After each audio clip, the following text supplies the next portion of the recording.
Delubyo sa China, trahedya na tila hindi na tumigil mula pa noong taong 2020. Pagbuhos ng ulan na kung minsan ay tumatagal ng ilang buwan.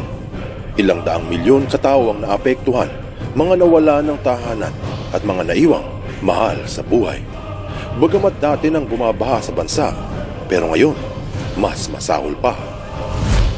Magugulat ka sa malalaman mo na ang trahedya sa bansa ay nagsimula noong pinagbawal ng mga komunista ang pananampalataya ng mga tao sa Diyos.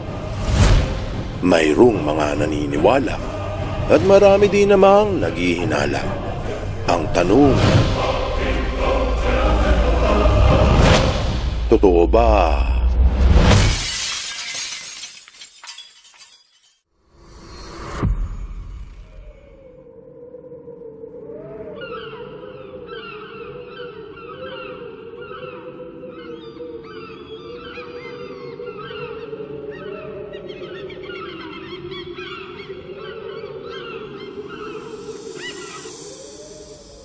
Kung pakikinggan ang mga balita na lumalabas ngayon sa bansang China, hindi makakaligtaan ang mga baha na halos buwan-buwan ay dinaranas sa iba't ibang bahagi ng lupain.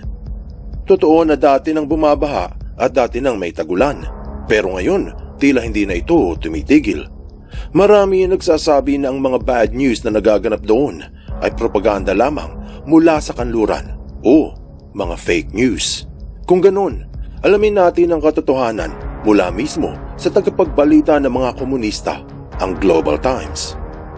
Ayon sa pahayag, nakaranas ang China ng 21 malakas na bagyo sa taong 2020. Isa raw itong historical record mula pa noong 1998. Ayon din sa ulat, sobra sa 800 mga ilog sa bansa ang umapaw lampas pa sa warning levels. Sinabi din sa Wink News na dahil sa baha, lahat ay nawala. Nalugi ang mga magsasaka na maaaring humantong sa pagtaas ng presyo ng pagkain. Kaya madaling tinugunan ito ng pinunong si Xi Jinping. Ang pahayag sa The Economic Times na nagtaguyod ito ng isang programa upang makatipid ang buong bansa sa pagkain, ang tinatawag nilang Clean Your Plate Campaign. Ang batas ay pagbabawal sa mga tao na umorder ng sobra-sobrang pagkain sa mga restaurant o mga takeaway. Mahigpit na pinagbabawal din ang mga mukbang videos ng ilang social media influencers. Subalit hindi doon nagtapos ang problema. Dahil pagpasok naman ng taong 2021, habang tila nakakaraos ang taong bayan mula sa baha noong nakarang taon, bumalik ulit ang mga matinding bagyo. Heto ang balita uli mula sa komunistang Global Times. Buwan ng Hulyo, matinding tagulan ang nadanas sa gitnang bahagi ng bansa sa probinsya ng Henan, ang kinikilalang pinagmulan ng Chinese civilization. Ito ang pinakamalaking pinagkukuhanan ng bigas, mais at gamit na harina. Masagana ang lupa doon dahil sa ito ay dinadaanan ng higanting Yellow River. Meron doong 100 milyong populasyon, ilang milyon na lang at kasing dami na ng nasa buong Pilipinas. Ayon din sa ulat, halos 1.5 milyong katao ang pinalipat ng tirahan. Hindi lamang ang sakahan ang napinsala, pati rin mga manukan. Sinabi sa Poultry World na nalugi ang ekonomiya ng bansa ng mga 2.25 bilyong yuan o mga 17 bilyong piso dahil sa baha. Sa Arkansas Online, sinabi ng isang magsasaka mula sa Jiaozhou na dahil sa baha, wala silang ani ng 1 taon. Masaklap na pangyayari na siguradong makakaapekto sa mga inchik.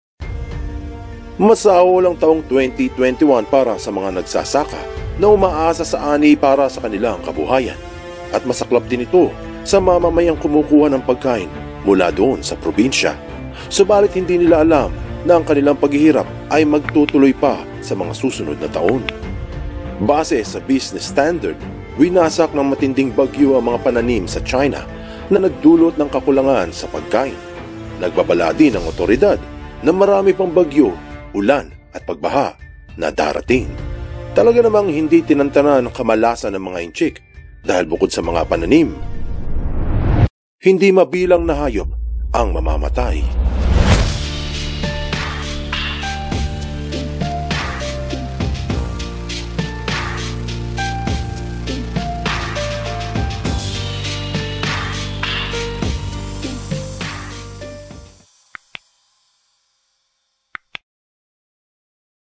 Bakit nagkaganon ang kapalaran ng China?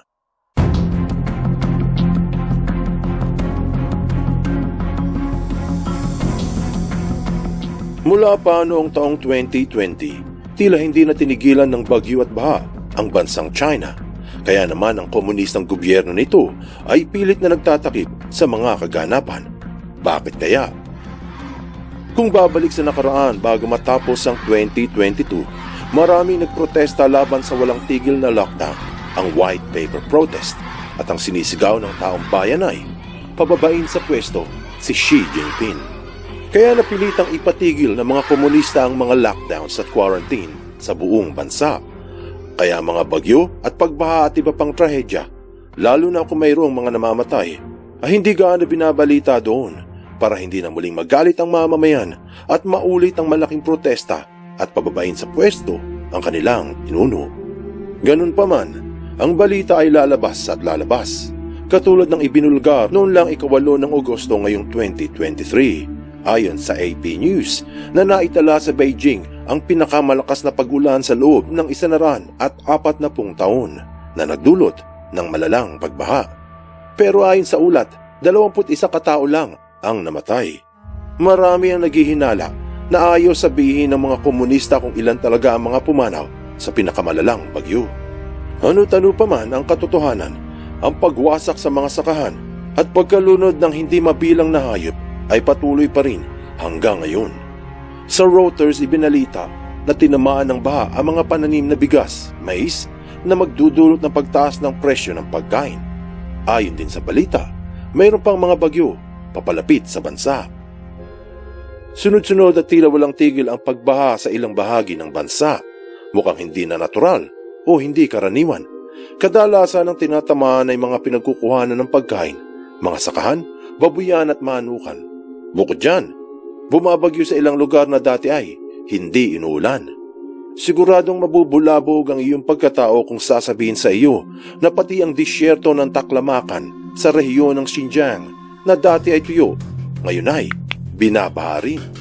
Kaya marami ang naniniwala na ang mga bagyo doon ay hindi na natural at marahil ay isang parusa dahil sa kagagawa ng mga komunista. Katulad ng pag-angkin nito sa mga teritoryo ng ilang bansa sa Asia, ang paghihigpit sa mga paniniwala na may kinalaman sa Diyos.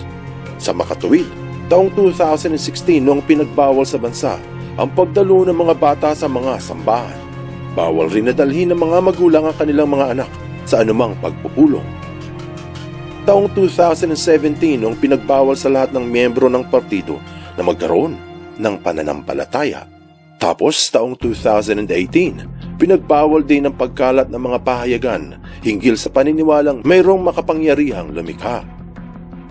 Taong 2019, mas lalong naghigpit ang mga komunista pagdating sa pananampalataya ng mamamayan dahil ipinasara ang maraming sambahan at mga templo, mga moske at pulungan. Maraming relihiyoso ang ikinulong at pinarusahan. Ipinagbawal din ang anumang kasulatan na kontra sa prinsipyo ng komunismo. Ilan lamang ang mga ito sa nakikitang dahilan kung bakit nakararanas ang bansa ng sunod-sunod na trahedya. Siguro, masamang karma na gawa ng kalikasan o marahil ay parusa nga dahil sa kalupitan. Sa kasalukuyan, patuloy ang pagbaha sa iba't ibang bahagi ng China, kaliwat kanan ng mga bagyo, habang ang taong bayan na nagdurusa dahil sa kakulangan sa pagkain at tubig. Anong aral ang mapupulot dito? Ano man ang paniniwala ng isa, Kristyanismo, Budismo, Islam o kahit ay teista, karapatan ng bawat nilalang na gampanan nito ang kabutihan sa kapwa hango sa kanyang pananampalataya.